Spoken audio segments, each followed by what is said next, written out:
हर एक इंडियन के घर में पाई जाती है। ये क्रीम इंट्रोड्यूस हुई थी 1929 में। लगभग इसे 100 इयर्स कंप्लीट होने वाले हैं, लेकिन मैं श्योर हूँ कि आपको अभी भी इसके पूरे यूजेस पता नहीं होंगे।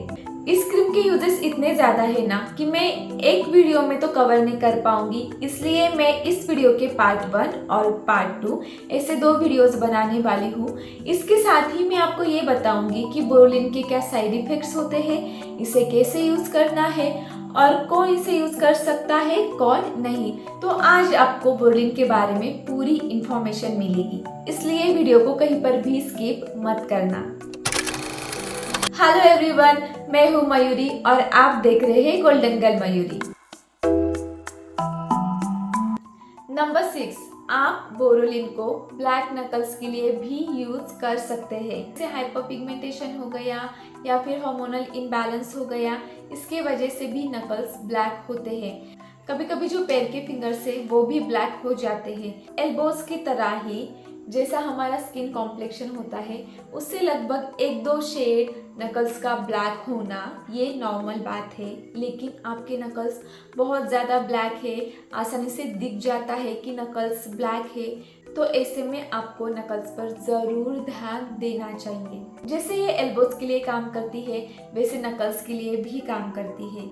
आपको सेम प्रोसीजर फॉलो करनी है। रात को नकल्स को क्लीन करना है, फिंगर्स को क्लीन कर लेना है। उसके बाद इस क्रीम को अप्लाई करना है, धीरे धीरे से मसाज करनी है नकल्स की। और आप जब 4-5 मिनट मसाज कर लेंगे उसके बाद सो जाना है। और सुबह उठने के बाद नकल स्क्रब करने की कोई ज़रूरत नहीं है। आप सिंपली सोप या फिर बॉडी वॉश जिससे भी आप क्लीन करते हैं उससे क्लीन कर लेंगे अच्छे से, तो आपकी डेड स्किन रिमूव हो जाएंगी, आपकी टैन स्किन रिमूव हो जाएगी और ये नकल्स को बहुत अच्छे से मॉइस्चराइज करेगा। इसका रिजल्ट ना लॉन्ग लास्टिंग नहीं होता, मतलब जैसे कि आपने इसे रेगुलर यूज़ किया 5-6 दिन 10 दिन, अब आपके नकल्स बहुत सॉफ्ट हो चुके हैं, ब्यूटीफुल हो चुके हैं, कोई टैनिंग भी नहीं है नकल्स में।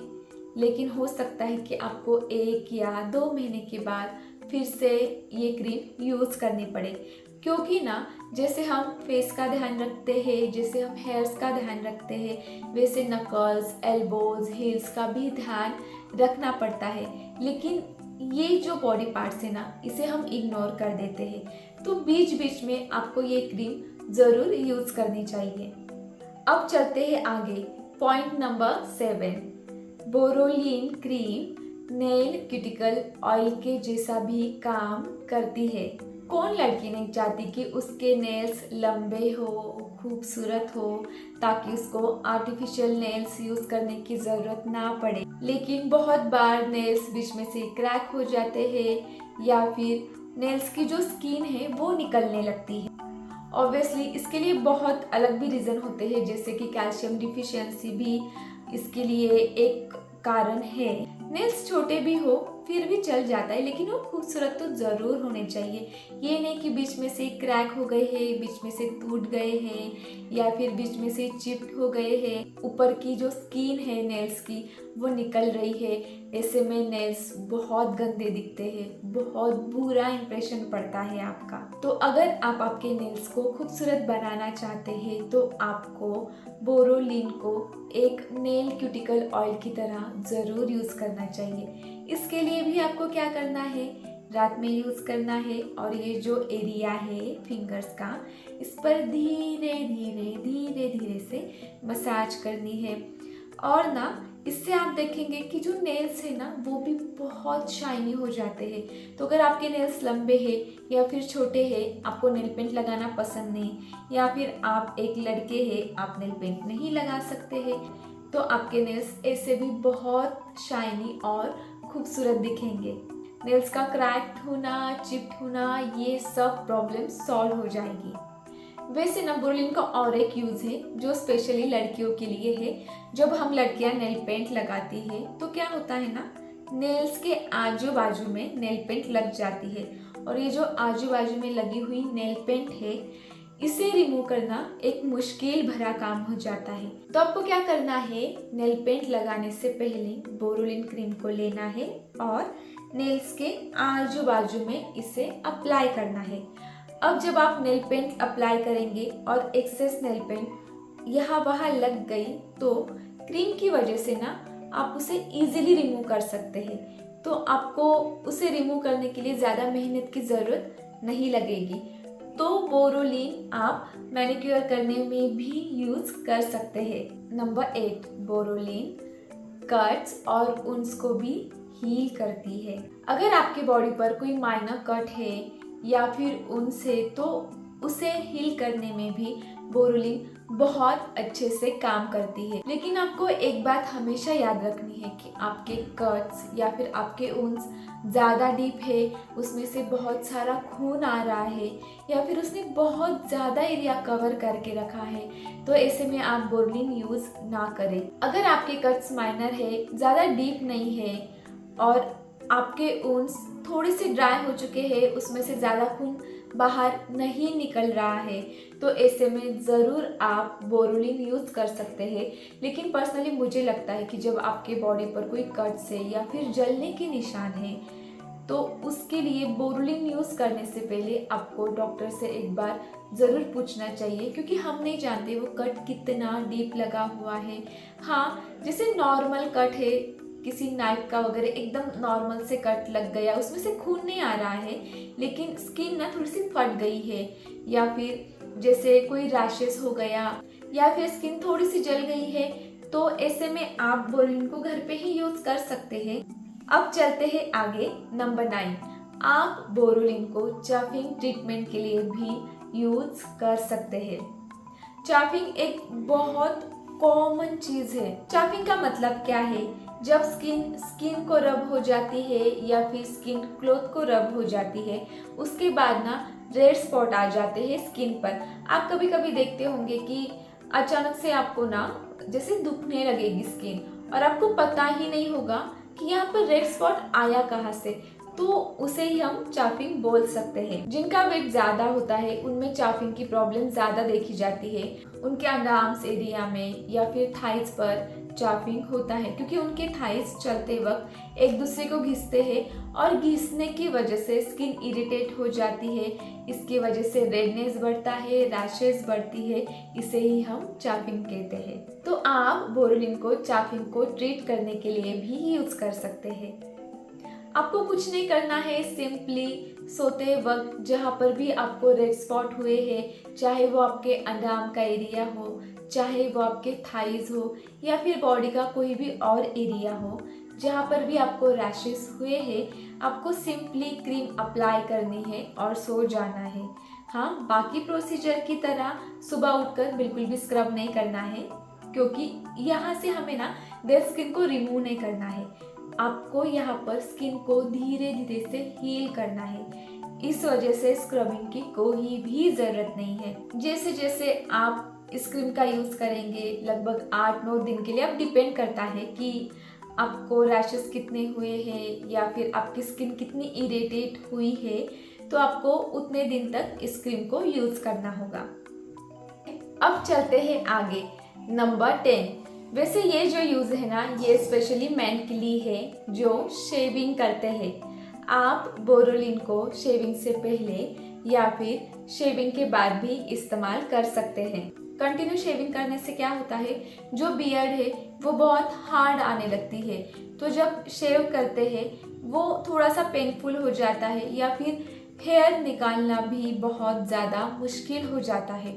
तो अगर आप शेविंग करने से पहले बोरोलिन को अप्लाई करेंगे और थोड़ी देर तक मसाज करेंगे, तो आपके ये जो हार्ड ग्रोथ होती है बालों की, इसे सॉफ्ट करेगा।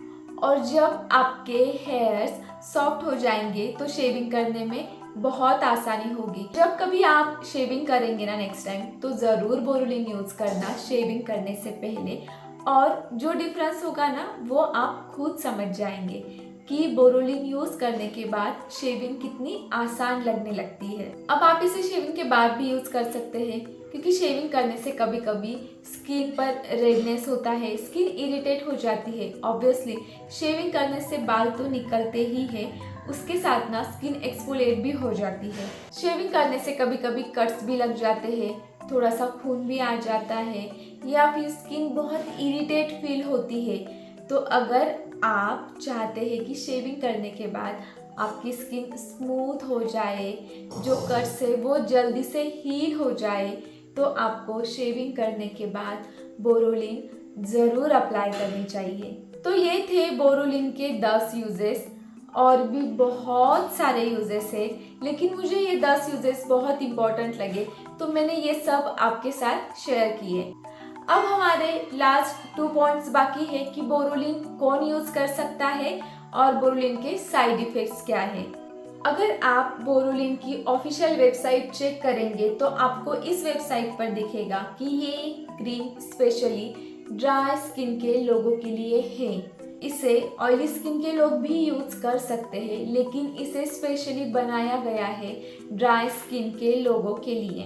आपने कभी कभी देखा होगा कि कोई लड़कियां या फिर कोई लड़के भी अपने पिंपल्स को या फिर एक्ने मार्क्स को ट्रीट करने के लिए बोरोलिन का यूज करते हैं।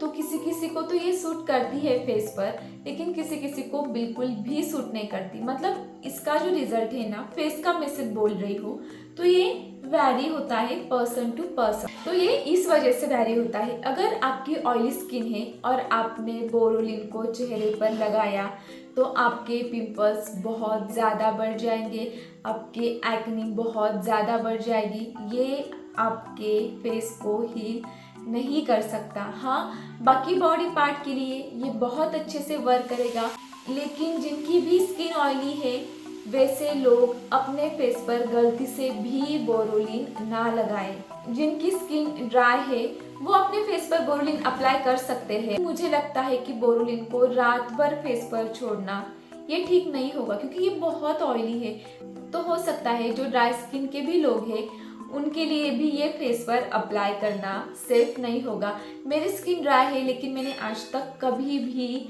फेस पर बोरोलिन को अप्लाई नहीं किया है। अब चलते हैं हमारे आखिरी पॉइंट की तरफ कि बोरोलिन के साइड इफेक्ट्स क्या हैं।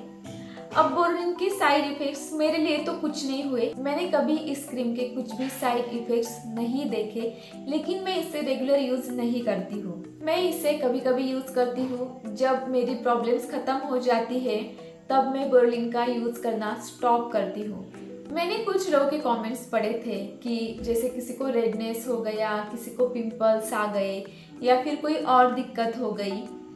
तो अगर ऐसे में आपको बोरोलिन यूज करने के बाद कुछ साइड इफेक्ट्स दिख रहे हैं तो आपको बोरोलिन को यूज नहीं करना है, क्योंकि इसमें जो इंग्रेडिएंट्स है हो सकता है उस इंग्रेडिएंट्स की आपको एलर्जी हो और आपको ये बात पता ना हो। इसलिए बोरोलिन यूज करने से पहले पैच टेस्ट जरूर कर ले। मुझे नहीं लगता कि बॉडी पर और कुछ साइड इफेक्ट्स दिख सकते हैं, लेकिन हाँ, अगर आप फेस पर यूज कर रहे हैं और कुछ साइड इफेक्ट्स दिख रहे हैं तो आपको ये क्रीम यूज नहीं करनी चाहिए।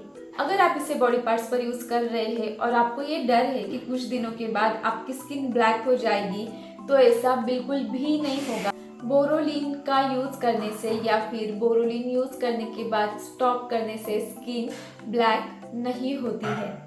ये थी बोरोलिन के बारे में A to Z पूरी की पूरी कहानी। मैंने आपको बोरोलिन के बारे में लगभग सभी बातें बता दी है, तो अब आपको पता है कि बोरोलिन किसे यूज़ करनी चाहिए, किसे नहीं यूज़ करनी चाहिए, इसके साइड इफ़ेक्ट्स क्या है और इसके यूजेस क्या है।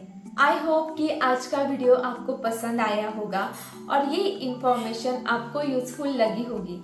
अगर आज का वीडियो आपको अच्छा लगा है तो वीडियो को लाइक और शेयर करना बिल्कुल भी मत भूलना। अब तक अगर आपने चैनल को सब्सक्राइब नहीं किया है तो रेड बटन को प्रेस करके चैनल को ज़रूर सब्सक्राइब कर लेना, और हाँ, नोटिफिकेशन बेल को ऑन करना बिल्कुल भी मत भूलना। जब कभी मैं ऐसे ही यूजफुल वीडियोस लेकर आऊँगी तो आपको नोटिफिकेशन ज़रूर मिलेंगे। मैं मिलूंगी आपसे अगले वीडियो में, तब तक के लिए बाय।